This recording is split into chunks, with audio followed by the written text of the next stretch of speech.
Jai Hind friends, let's start.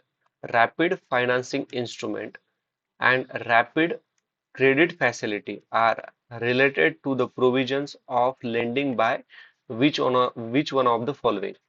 तो ये provision of lending by IMF, तो answer है ऑप्शन नंबर बी। बट ये जो rapid financing instrument and rapid credit facilities है वो आते हैं under poverty reduction and growth trust के अंदर। ओके, और ये प्रोवाइड क्या करते हैं, अभी देखो, rapid financing instrument and rapid credit facility, मतलब ये क्या करते होंगे इनका, ये प्रोवाइड करते हैं, provides urgent balance of payment. Okay, IMF form हुई थी 1944 में at Bretton Woods conference, Bretton Woods conference. ठीक है, अभी आईएमएफ करती क्या है, अभी देखो, एक कंट्री है, जब एक आधा country balance of payment crisis face कर रहा है या फिर उनके पास लो फॉरेक्स रिजर्व है, ओके, लो फॉरेक्स रिजर्व है, तो उन कंट्रीज के लिए IMF bail out package announce करती है। ठीक है, अभी देखेंगे एशियन डेवलपमेंट बैंक, जिसका हेडक्वार्टर है मनीला, फिलीपाइंस, ये फॉर्म हुई थी 1966 में। इस बैंक में सबसे ज्यादा शेयर्स है जापान के, उसके बाद USA, third China and fourth है हमारा भारत, इंडिया। अभी United Nation environment programme finance initiative, इनके कई इनिशिएटिव्स है, बट कुछ थोड़े इंपॉर्टेंट इनिशिएटिव्स हम डिस्कस करेंगे। यहाँ पर क्या है, इन्वायरमेंट प्रोग्राम, तो पहला इनिशिएटिव है इनका सस्टेनेबल ब्लू फाइनेंस। अब ये ब्लू मतलब क्या होगा, ओशन रिलेटेड रहेगा। उसके बाद make protocol for bank, third है net zero banking alliance, fourth है नेट जीरो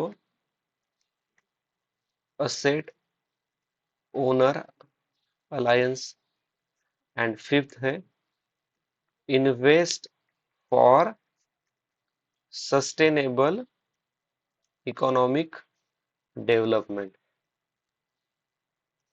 ठीक है, अभी देखते हैं question number 3। With reference to Indian economy consider the following statements, कौन सा स्टेटमेंट करेक्ट है वो पूछा है हमें यहाँ पर।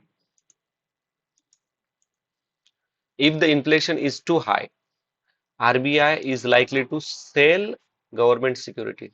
तो अभी याद रखना, जब इन्फ्लेशन कम होता है, इन्फ्लेशन कब होता है, कम होता है, तो आरबीआई बाय करती है, और जब इन्फ्लेशन ज्यादा होता है तो आरबीआई सेल करती है। तो ये स्टेटमेंट गलत है। Statement 2, if the rupee is rapidly depreciating, RBI is likely to sell dollars in the market.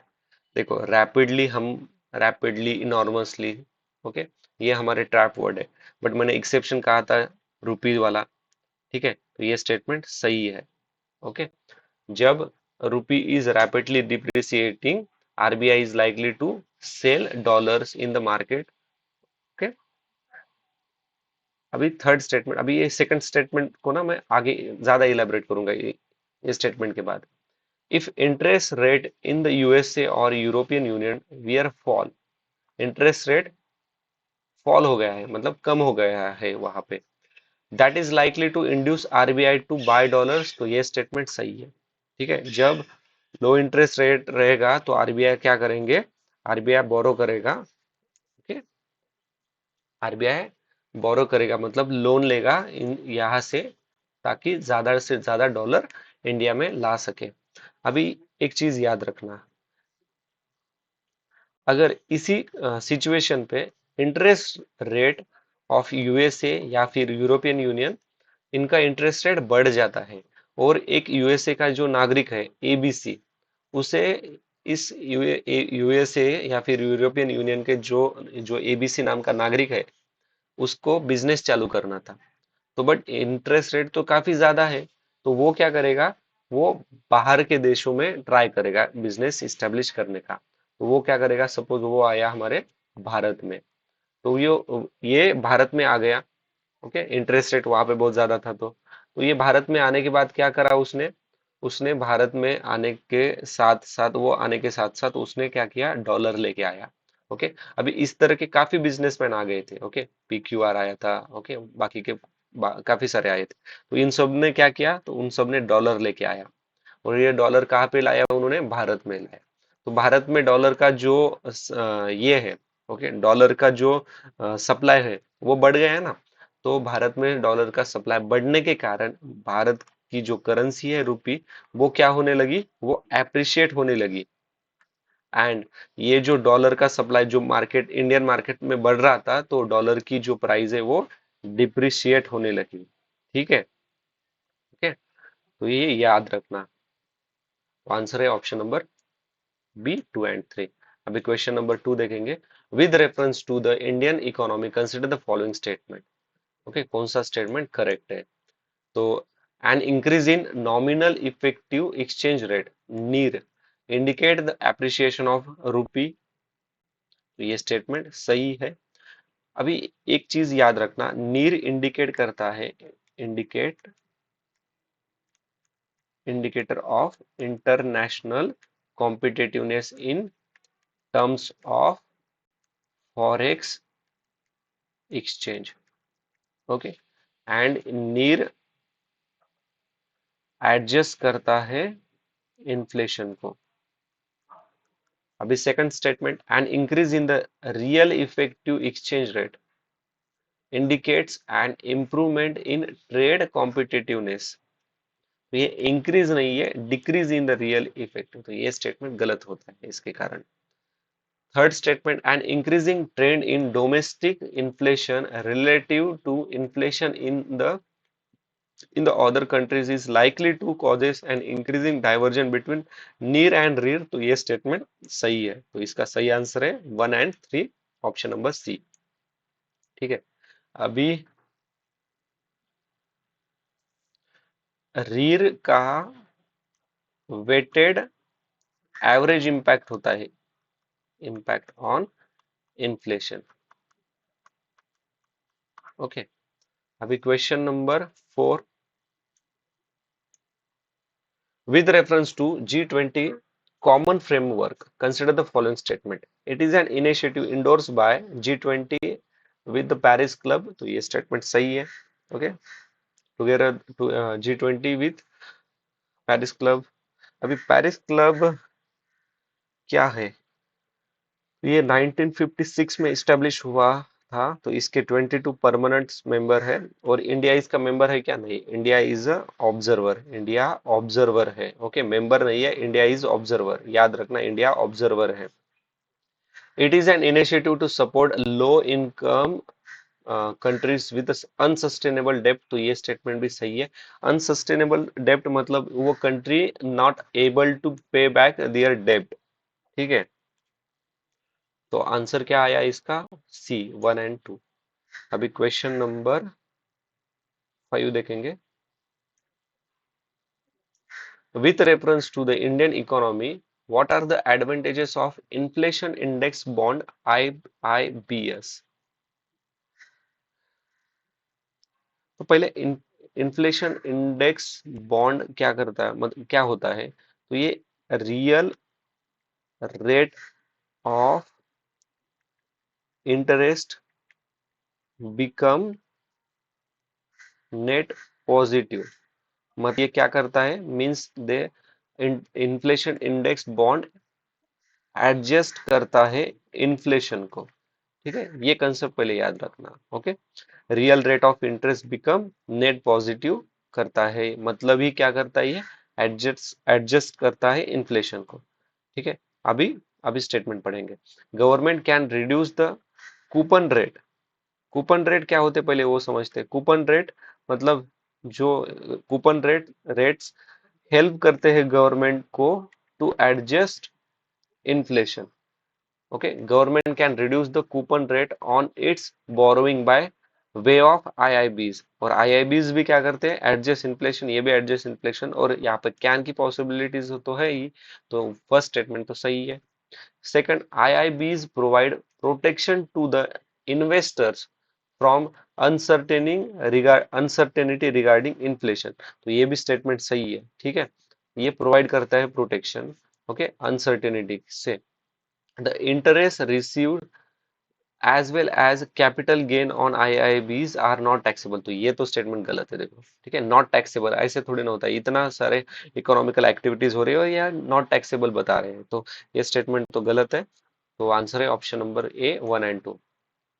अभी क्वेश्चन नंबर 7 देखेंगे।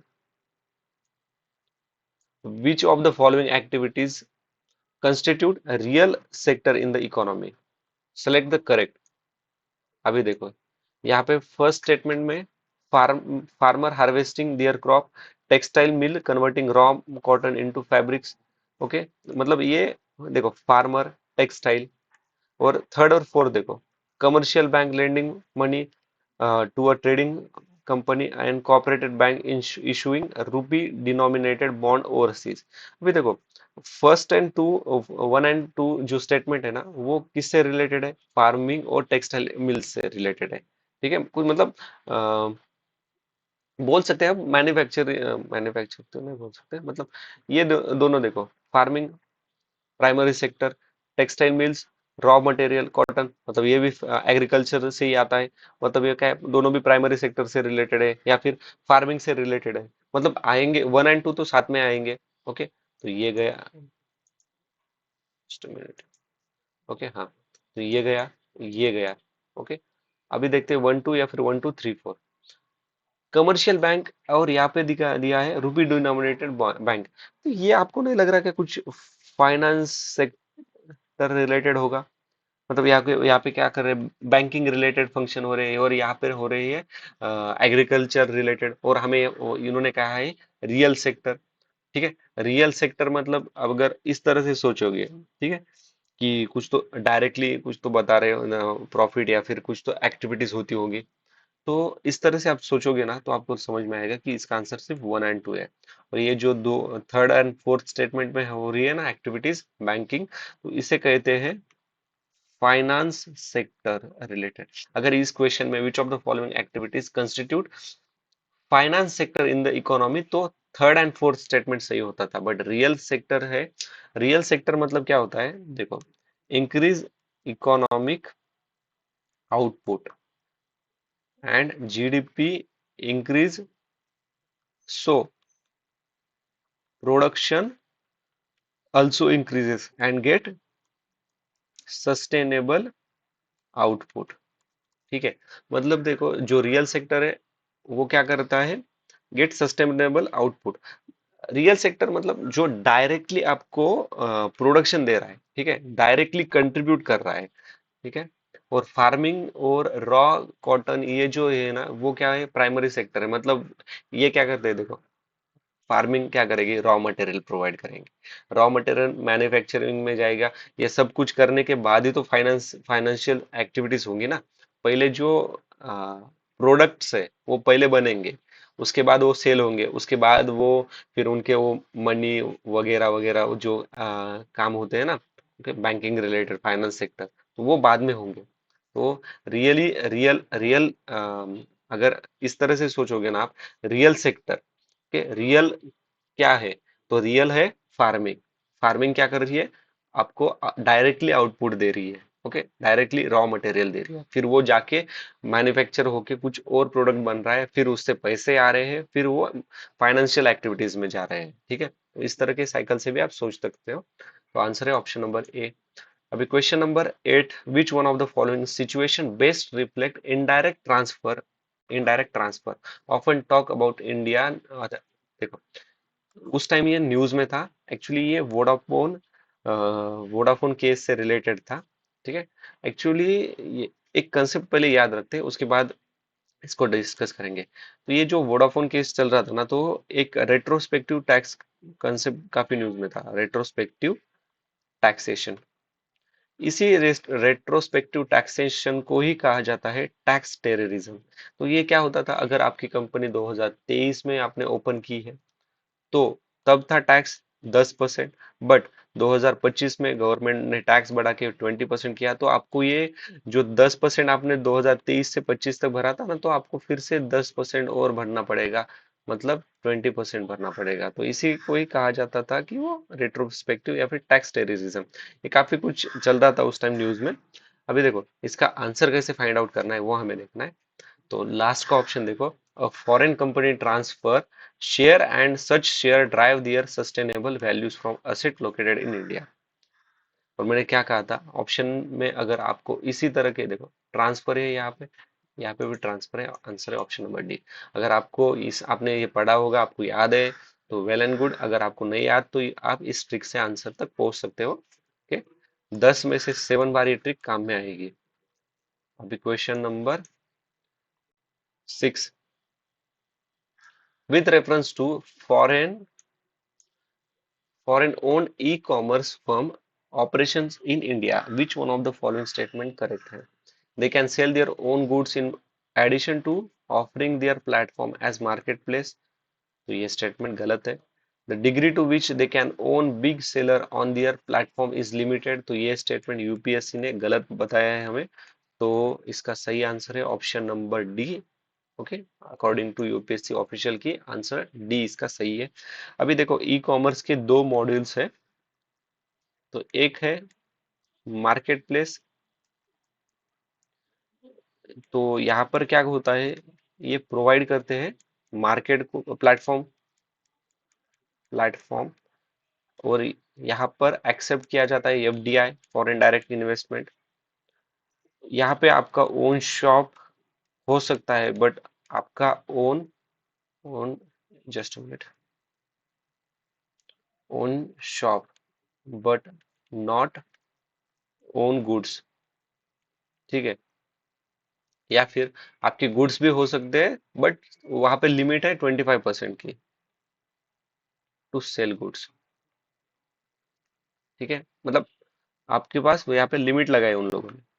क्या कर रहे हैं मार्केट प्लेस में, प्रोवाइड कर रहे हैं प्लेटफॉर्म को, एक्सेप्ट कर सकते हैं एफडीआई को। आपका शॉप हो सकता है but not own goods. Okay, आपके खुद के गुड्स नहीं हो सकते अगर हो। और ठीक है, और दूसरा टाइप क्या है इसमें, इन्वेंटरी प्लेस। इन्वेंटरी प्लेस में ओन शॉप होता है। ओके, बट आप गुड्स नॉट, ओन शॉप होता है एंड गुड्स भी होते हैं, आपके खुद का शॉप है, खुद के गुड्स है, बट आप एफडीआई एक्सेप्ट नहीं कर सकते, नो एफडीआई एक्सेप्ट। अभी next question, with reference to the expenditure make by an organisation और a company which of the following statement are correct. कौन सा स्टेटमेंट करेक्ट है? अभी ना इस पे काफी काफी कंसेप्ट हमें सीखने हैं यहाँ पर। Okay, with reference to the expenditure made by an organisation या फिर कंपनी, कौन से स्टेटमेंट सही है? Acquiring new technology is capital expenditure. तो ये स्टेटमेंट क्या है? तो ये स्टेटमेंट सही है। ओके, अभी कैपिटल एक्सपेंडिचर क्या है वो पहले देखेंगे। Expenditure capital expenditure use to create assets and reduce liabilities. ठीक है, एग्जाम्पल के तौर पे रास्ते बनाना। रास्ते बनाना मतलब क्या है, पहले आप खर्च कर रहे हो, बट बाद में इससे आपको ज्यादा लॉन्ग टर्म इन्वेस्टमेंट, मतलब एक तरह की ये लॉन्ग टर्म इन्वेस्टमेंट है, लॉन्ग टर्म इन्वेस्टमेंट। ठीक है, और जो डेप्ट फाइनेंसिंग एंड इक्विटी फाइनेंसिंग होते हैं, वो कैपिटल एक्सपेंडिचर में ही आते हैं। ठीक है, तो अभी सेकंड स्टेटमेंट देखो, डेप्ट financing is consider capital expenditure. अभी हमने क्या कहा था, डेप्ट फाइनेंसिंग किस में आता है, कैपिटल एक्सपेंडिचर में आता है। आगे पढ़ेंगे, while equity financing consider revenue expenditure, but अभी हमने देखा था डेब्ट financing and equity financing capital expenditure के अंदर आते हैं, तो ये स्टेटमेंट क्या हुआ, गलत हो गया। ओके, अभी इन्होंने यहाँ पे दिया है रेवेन्यू एक्सपेंडिचर, तो रेवेन्यू एक्सपेंडिचर के बारे में थोड़ा सा जान लेते हैं। रेवेन्यू एक्सपेंडिचर मतलब होता है, एक तो ये शॉर्ट टर्म के लिए होता है, शॉर्ट टर्म, और ये कोई एसेट क्रिएट नहीं करता, नॉट क्रिएट एनी एसेट्स। अभी एग्जाम्पल के तौर पे क्या है, जो गवर्नमेंट एम्प्लॉयज को सैलरी मिलती है, पेंशन मिलता है, वो फिर गवर्नमेंट को जो इंटरेस्ट पेमेंट करना पड़ता है लोन्स पे, उनके ऊपर जो लोन्स लेते हैं उनका, और जो सब्सिडीज वगैरह अनाउंस करते हैं, वो इसमें आ जाता है। ठीक है, तो डायरेक्टली क्वेश्चन आ सकता है रेवेन्यू एक्सपेंडिचर में कौन कौन से, which of the following are expenditure comes under revenue expenditure, तो ये चीजें याद रखना। ठीक है, अभी रेवेन्यू एक्सपेंडिचर हो गया है, हमने देखा था यहाँ पे इक्विटी फाइनेंसिंग को, equity financing, equity financing, equity financing कोई एक और नाम है नॉन डेब्ट या फिर कैपिटल रिसिप्ट। तो यहाँ पर क्या होता है, एक ओनर है ना, ओके, या फिर ओनर कोई भी गवर्नमेंट वाला या फिर कोई भी प्राइवेट वाला जो बंदा है, उसको वो क्या करता है, वो सेल करता है their shares to raise money, to raise money, money को रेज करने के लिए वो क्या करता है, वो अ, उसके शेयर्स बेचता है। अभी एक कंसेप्ट और याद रखना, कंफ्यूज हो सकते हो आप, डेप्ट फाइनेंसिंग क्या होता है, डेप्ट फाइनेंसिंग, तो डेप्ट फाइनेंसिंग में भी क्या होता है, तो यहाँ पे होती है बोरोइंग ऑफ मनी। ठीक है, और ये जो इक्विटी फाइनेंसिंग या फिर जिसे कैपिटल रिसिप्ट या फिर नॉन डेब्ट कहा था हमने, तो यहाँ पर ओनर क्या करता है, तो ओनर सेल करता है शेयर्स, और डेब्ट फाइनेंसिंग में ओनर क्या करता है, बोरो करता है मनी, मतलब लोन लेता है डेब्ट फाइनेंसिंग में। ओके, तो ये छोटा सा डिफरेंस याद रखना। अभी question number 11, consider the following statement, pursuant to the report of H.N. Sanyal Committee, the Contempt of Court Act 1971 was passed. देखते हैं, the Constitution of India empower the Supreme Court and High Court to punish for contempt of themselves. Okay, the Constitution of India defines civil contempt and criminal contempt. मैंने कहा था defines मतलब एक trap word है, define ये तो गलत है। ठीक है, थर्ड को हटा के देखेंगे, ये गया, ये गया, अभी बचा 1 to 4, मतलब 1 2 तो हर हालत में सही है, तो फर्स्ट और सेकंड तो सही है, अभी फोर्थ पे डिपेंड है कौन सा आंसर आएगा। तो in India parliament is vested with the power to make law on contempt of court, तो ये स्टेटमेंट सही है दोस्तों। ठीक है, अभी इसमें थोड़ा सा एनालिसिस करेंगे, ये constitution of India defines, constitution ने डिफाइन नहीं किया हुआ ये, तो ये डिफाइन किया था contempt of court act, contempt of court act ने। ठीक है, और ये constitution of India empower the Supreme Court under the article 129, and high court का कौन सा आर्टिकल है, article 215, punish contempt of themselves. ठीक है, अभी एक कंसेप्ट इसमें याद रखना, according to contempt of court act, अगर कोई criminal criminal contempt of court है, तो उसे रिक्वायर्ड होती है consent of solitary general and attorney general. अभी सॉलिटरी जनरल अटॉर्नी जनरल पे दो क्वेश्चन है आगे, तो वो वहां पे हम और डिस्कस करेंगे। ठीक है, अभी question number 10, with reference to Indian economy consider the following statement, Indian economy से रिलेटेड है, a shares of the household finance saving goes toward government borrowing, a shares of the household finance saving, तो पहले देखेंगे household finance saving refers to currency of that country, फिर bank deposit, डेब्ट security, फिर mutual fund, pen pensions fund, insurance and investment in small saving schemes. ठीक है, तो question can be form की हाउस होल्ड फाइनेंसिंग सेविंग में which of the following parameters are there, या फिर क्या क्या आता है, ये याद रखना। गोज टुवर्ड गवर्नमेंट बोरोइंग, तो ये स्टेटमेंट सही है।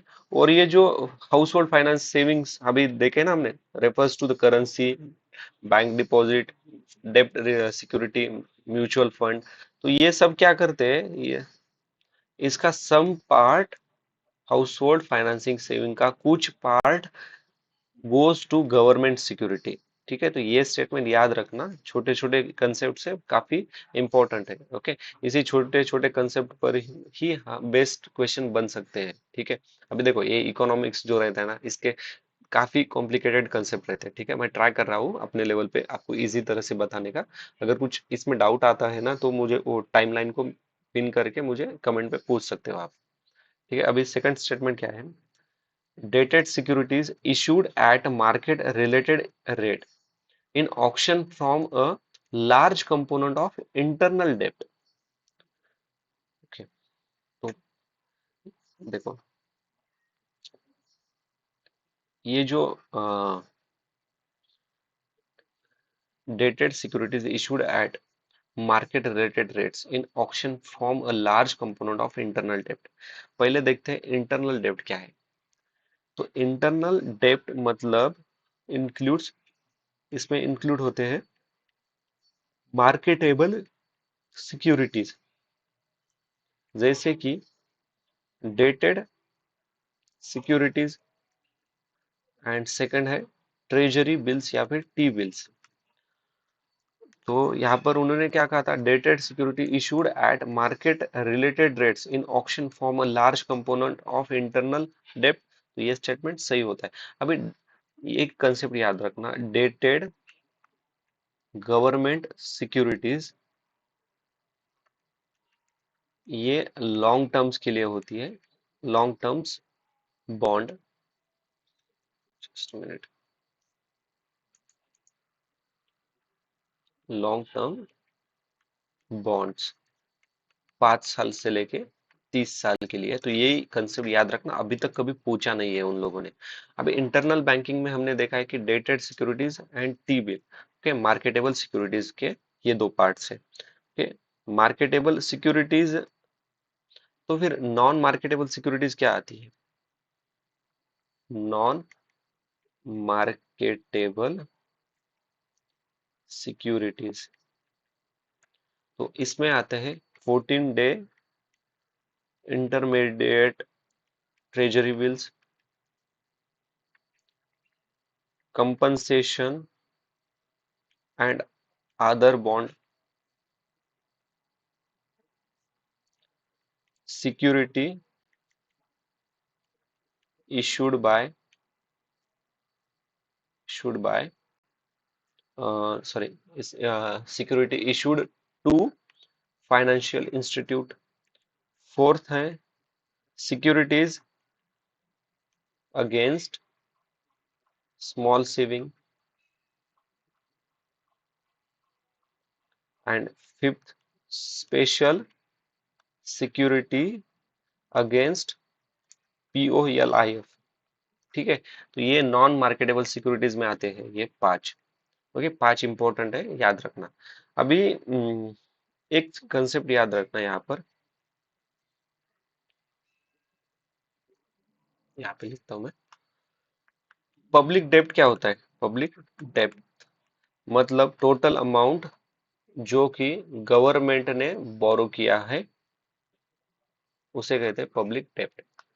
ठीक है, तो आई होप आपको ये छोटे छोटे कंसेप्ट क्लियर हुए होंगे। अभी question number 12, with reference to India consider the following statement, कौन सा स्टेटमेंट करेक्ट है।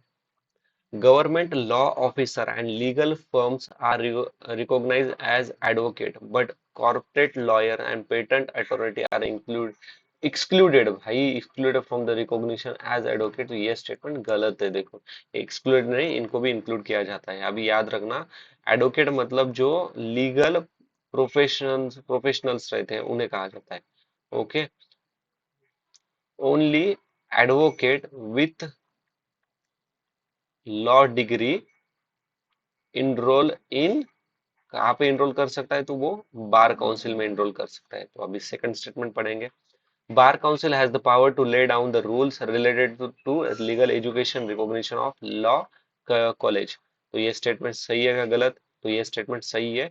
ये बार काउंसिल में ये बार काउंसिल जो है वो एक स्टेचुटरी बॉडी है जो फॉर्म हुई थी 1961 के, जो एडवोकेट एक्ट है उसके तहत, और आती है under the ministry of law and justice. Attorney general and solicitor general इसके एक्स ऑफिशियो मेंबर रहते हैं। टोटल 15 मेंबर रहते हैं इसमें। अभी ना एक कंसेप्ट याद रखना, according to advocate act, only advocate has right to access and represent in court. But आपने तो देखा होगा कि कई बार मूवीज में दिखाया जाता है कि वो बंदा खुद ही खुद का केस लड़ता है। तो वो जो खुद ही इंसान खुद का केस लड़ता है, तो वो ये डिस्क्रेशन होता है ऑफ कोर्ट जज का, that normal person can represent themselves in a court. Okay, तो ये छोटा सा कंसेप्ट है, याद रखना। तो इसका आंसर है ऑप्शन नंबर बी। अभी question number 30, 13, which of the following are correct, कौन सा करेक्ट है? A bill amending the constitution required prior recommendation of President of India। Bill amending, तो बिल अमेंडिंग आता है आर्टिकल 368 में। तो ये प्रायर परमिशन रहती है क्या प्रेसिडेंट की? तो ये प्रेसिडेंट की प्रायर परमिशन रहती नहीं है। हमने ये ऑलरेडी 2013 में डिस्कस किया था दोस्तों। Okay, when a constitution amendment bill is presented to the President of India, it is obligatory for the President of India to get himself a set। तो ये स्टेटमेंट सही है। ये जो ऑब्लिगेटरी है वो ऐड हुआ था 24 कॉन्स्टिट्यूशन अमेंडमेंट एक्ट 1971 वाला। थर्ड स्टेटमेंट है, constitution amendment bill must be passes by both Lok Sabha and Rajya Sabha by special majority and there is no provision for joint sitting. तो ये भी स्टेटमेंट सही है। ये भी ऑलरेडी हमने डिस्कस किया था। जॉइंट सिटिंग 108 में आती है, आर्टिकल 108, जो हमने प्रोविजन ऑस्ट्रेलिया से बोरो किया था। और इसके अंदर मनी बिल और कॉन्स्टिट्यूशन अमेंडमेंट बिल आते नहीं है, वो भी हमने ऑलरेडी डिस्कस किया था। ओके, तो अभी क्वेश्चन नंबर 15 देखेंगे। Which of the following are the exclusive power. अभी देखो, हमने अभी तक देखे थे कि लोकसभा राज्यसभा के एक्सक्लूसिव पावर क्या है। ओके, या फिर राज्यसभा एंड लोकसभा में इक्वल पावर कौन कौन से केसेस में रहते हैं। तो उसी थीम पर बेस्ड ये क्वेश्चन अभी हमें पूछा गया है। तो to ratify the declaration of emergency, नहीं भाई, 352 इमरजेंसी की प्रोसेस अलग होती है। तो ये स्टेटमेंट तो गलत है, एक्सक्लूसिव नहीं है। काउंसिल ऑफ मिनिस्टर ये बनाते हैं, वो काफी 1 मंथ उसी एक से पास होके दूसरे पे जाता है, ये अलग प्रोसेस है। ठीक है, to pass a motion of no confidence against the council of ministry, तो ये सिर्फ और सिर्फ एक्सक्लूसिव पावर है लोकसभा के पास। ठीक है, उसके बाद कौन सा मनी बिल सिर्फ पास कहाँ पे हो सकता है? तो वो होता है सिर्फ लोकसभा में। Impeach the president of India, नहीं, तो देखो, इम्पीच ऑफ प्रेसिडेंट इंडिया ये लोकसभा की एक्सक्लूसिव पावर नहीं है। ठीक है, और इम्पीचमेंट आर्टिकल 61 में आता है। अभी एक चीज याद रखना, प्रेसिडेंट का इलेक्शन जब होता है, ठीक है, मैं बार बार बता रहा हूँ, ये इंपॉर्टेंट है और यहाँ पे कंफ्यूजन होता है इसलिए। ठीक है, पहले मैं क्या करता हूँ, नो कॉन्फिडेंस इससे रिलेटेड बताऊंगा। नो कॉन्फिडेंस अगर आपको ये करना है, अप्लाई करना है, या फिर नो कॉन्फिडेंस मोशन ये इंट्रोड्यूस करना है, तो पहले आपको लगते हैं 50 एमपीज का सपोर्ट। ठीक है, 50 एमपीज का सपोर्ट लगता है, उसके बाद जाके वो मोशन बनता है, फिर वो स्पीकर के पास जाता है, फिर वो प्रोसीडिंग बाकी की बात में होती है। पहले ये यही याद रखना है कि 50 मेंबर का सपोर्ट चाहिए टू इंट्रोड्यूस ओके मोशन। अभी हम थे प्रेसिडेंट के इलेक्शन में। और एक कंसेप्ट याद रखना, आर्टिकल 75 क्या बताता है? काउंसिल ऑफ मिनिस्टर रिस्पॉन्सिबल रहते हैं लोकसभा के लिए। याद रखना, इस पर भी क्वेश्चन बना था, वहां पे लोकसभा नहीं था, पार्लियामेंट लिखा था। ओके, 2014 का क्वेश्चन था ये। अभी प्रेसिडेंट का इलेक्शन अगर प्रेसिडेंट का इलेक्शन हो रहा है तो कौन कौन वोट कर सकते हैं? तो लोकसभा, राज्यसभा और जो स्टेट असेंबलीज होती है, ओके, या फिर विधानसभा, यहाँ पर जो इलेक्टेड मेंबर्स है ना, वही वोट कर सकते हैं। और एक एक और चीज याद रखना, जो पुडुचेरी और दिल्ली की जो विधानसभा है, वहां के एमपीज वोट कर सकते हैं। बट लोकसभा हो, राज्यसभा या फिर स्टेट विधानसभा हो, या यहाँ पर जो भी नॉमिनेटेड रहते हैं ना, वो वोट नहीं कर सकते। ओके। और जो स्टेट असेंबली रहती है ना, ओके, स्टेट काउंसिल जो रहती है, वहां के कोई भी मेंबर्स वोट नहीं कर सकते प्रेसिडेंट के इलेक्शन में। ठीक है, ये तो इलेक्शन का हुआ। अभी प्रेसिडेंट का जब इम्पीचमेंट होता है तो कौन कौन वोट कर सकते हैं? तो सिर्फ लोकसभा और राज्यसभा के elected as well as nominated vote कर सकते हैं। ये सिर्फ दो कर सकते हैं, बाकी ये कोई कुछ नहीं आता यहाँ पे। इलेक्शन के लिए इलेक्शन के टाइम रहते हैं इनका रोल, बट बाद में इम्पीचमेंट के लिए इनका रोल नहीं रहता। ओके, तो ये छोटा सा डिफरेंस याद रखना इंपॉर्टेंट है। आंसर था बी। ओके, अभी question number 14। Constitution of India classify the ministers into four rank। ये कॉन्स्टिट्यूशन इंडिया ने क्लासिफाइड नहीं किया हुआ, तो ये एक्चुअली कन्वेंशन है जो हमने अडॉप्ट किया है ब्रिटिश पार्लियामेंट से। तो ये स्टेटमेंट गलत है। और यहाँ पर सेकंड स्टेटमेंट में उन्होंने दिया था कि जो टोटल नंबर्स रहते हैं ministers in union government including prime minister not exceeding 50% of total members of Lok Sabha. तो ये हुआ था 91 कॉन्स्टिट्यूशन अमेंडमेंट एक्ट में ऐड। ये स्टेटमेंट सही है। आंसर आएगा option number B, two only. अभी question number 16, anti defection law के बारे में। एंटी डिफेक्शन लॉ मतलब कौन सा? 52nd कॉन्स्टिट्यूशन अमेंडमेंट एक्ट, जो 10th schedule. So the law specify that a nominated legislation cannot join any political party within 6 of being appointed to the house। तो ये cannot नहीं, can join within 6, but 6 month के बाद अगर join किया तो वो क्या होता है? एंटी डिफेक्शन लगता है उसमें। तो ये स्टेटमेंट गलत है, अब कैन नॉट दिया हुआ है। The law does not provide any time frame with in, तो ये स्टेटमेंट सही है, ये कोई टाइम फ्रेम नहीं प्रोवाइड करता। और ये जो पावर रहती है एंटी डिफेक्शन लॉ की, वो प्रिसाइडिंग ऑफिसर के पास होती है। मतलब लोकसभा में किसके पास? स्पीकर, राज्यसभा के डिप्टी चेयरमैन या फिर चेयरमैन के पास। ओके। क्योटो होलोहॉर्न केस 1993 में सुप्रीम कोर्ट ने रूलिंग दी थी कि there should be some time frame. Okay, तो कभी आ गया है क्योतो होलोहर्म केस रिलेटेड, तो क्या है उसमें भी कौन सा जजमेंट पास हुआ? तो एंटी डिफेक्शन लॉ से रिलेटेड भी वहां पे जजमेंट हुआ था। तो ये कंसेप्ट थोड़ा याद रखना। ठीक है, तो अभी अभी देखते हैं एंटी डिफेक्शन लॉ। अभी देखो, एक पार्टी है, इसमें से एक मेंबर ने अपने पार्टी पार्टी का जो भी ये रहता है ना, पार्टी को छोड़ दिया उसने।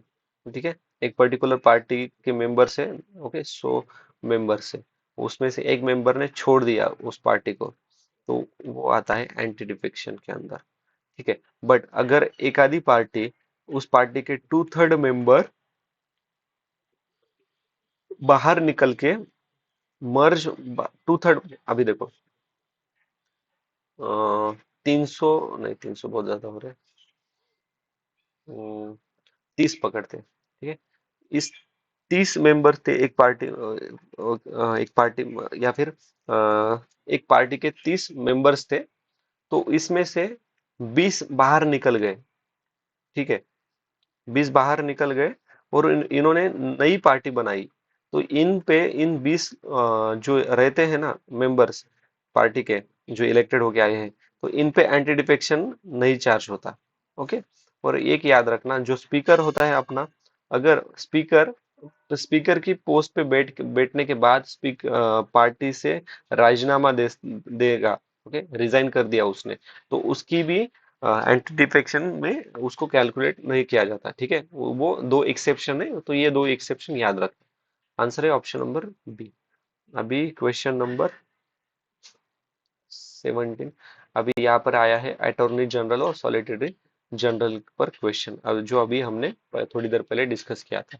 Attorney General of India and Solicitor General of India are the only officers who are allowed to participate in the meeting of the Parliament। तो ये स्टेटमेंट गलत है, सिर्फ अटॉर्नी जनरल को ही होता है, सॉलिसिटर जनरल को नहीं होता, ठीक है। अटॉर्नी जनरल आता है आर्टिकल 76 में, ये सिर्फ वहां पे बोल सकता है, बट या उन्हें वोट करने का राइट नहीं देते, ओके। और अटॉर्नी जनरल का जो क्वालिफिकेशन है वो एज पर सुप्रीम कोर्ट जज होना चाहिए। और सॉलिटरी जनरल क्या करता है, तो ये असिस्ट करता है अटॉर्नी जनरल को। अटॉर्नी जनरल का जो टेन्योर होता है वो फिक्स नहीं होता, it's depend on pleasure of president, okay. अभी सेकंड स्टेटमेंट में क्या है, according to constitution of India attorney general of India submit his resignation when the government which appointed him resigns. अभी देखो ये कॉन्स्टिट्यूशन में कुछ मेंशन नहीं है, ये कन्वेंशन है, ओके, कन्वेंशन है। अभी question number 19, Ayushman Bharat digital mission consider the following statement. Private and public hospital must adopt it. भाई ये वॉलेंटरी रहता है, और ये मस्ट वाला ट्रैप तो है ही, तो ये नॉन बाइंडिंग है, ये स्टेटमेंट गलत है। अभी aims to achieve universal health coverage every citizen of India should be part in it ultimately. तो ये एवरी सिटीजन मतलब जो इंडिया के रिच पीपल है वो भी इसका पार्ट हो सकते हैं, तो ये स्टेटमेंट गलत है, ठीक है। Aim to achieve universal health coverage यहाँ तक तो सही था, बट यहाँ से आगे ये ट्रैप है, एग्जामिनर ने दिया था।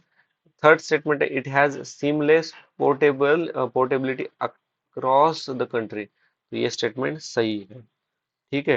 तो आंसर आएगा option number B, 3 only. With reference to the writs issued by the court of India consider the following statement। writs के इस पर क्वेश्चन है, आर्टिकल 32 में writs के बारे में हमने पढ़ा है। मैंडामस मतलब क्या होता है, we command will not lie against a private organization until it is interested with the public duty, तो ये स्टेटमेंट सही है। Mandamus will not lie against the company even though it may be government company, तो ये UPSC ने सही बोला है। Any public minded person can be petition to move the court to obtain the writ of quo warranto. Quo warranto मतलब by what authority, by what authority, तो ये भी स्टेटमेंट सही है। तो इसका आंसर है ऑप्शन नंबर डी, 1 2 3, ओके। अभी क्वेश्चन नंबर 20, क्वेश्चन नंबर 20 में देखते हैं अभी। With reference to deputy speaker of Lok Sabha consider the following statement. They will establish parliamentary practices regarding the appointment of deputy speaker is that the motion is moved by speaker and duly seconded by prime minister। तो ये duly वाला यहाँ तक ये गलत है, यहाँ तक सही है स्टेटमेंट, ये बट टोटल स्टेटमेंट गलत है, ओके। फोर्थ स्टेटमेंट गलत है, तो ये गया। अभी बचे 1 3 1 2 3। 1 3 तो सही है, अभी देखते हैं। Okay, the deputy speaker has the same power as the speaker when presiding officer, the sitting of house and no appeals lies against his ruling। तो ये स्टेटमेंट सही है। फर्स्ट स्टेटमेंट भी हमने अभी देखा है, वो भी स्टेटमेंट सही है, पर देखते हैं एक बार। As per the rule of procedure and conduct of business in Lok Sabha the election of deputy speaker shall be held on such date fix by speaker, तो ये स्टेटमेंट सही है। बट अभी एक चीज याद रखना, स्पीकर का जो इलेक्शन होता है उसकी डेट कौन तय करता है, वो प्रेसिडेंट करता है, ठीक है। अभी सेकंड स्टेटमेंट देखेंगे। There is a mandatory provision that the election of candidate as deputy speaker of Lok Sabha shall be from either the principal opposition party और द रूलिंग पार्टी। ये कन्वेंशन है दोस्तों, मैंडेटरी नहीं है। वो मैंडेटरी वाला जो ट्रैप है एग्जामिनर ने यहाँ पे सेट किया था। तो आंसर क्या आया, 1 2 एंड नहीं सॉरी 1 एंड 3, 2 गलत है, तो आंसर है ऑप्शन नंबर ए, ओके। तो ठीक है दोस्तों, अभी बाकी क्वेश्चन नेक्स्ट वीडियो में डिस्कस कर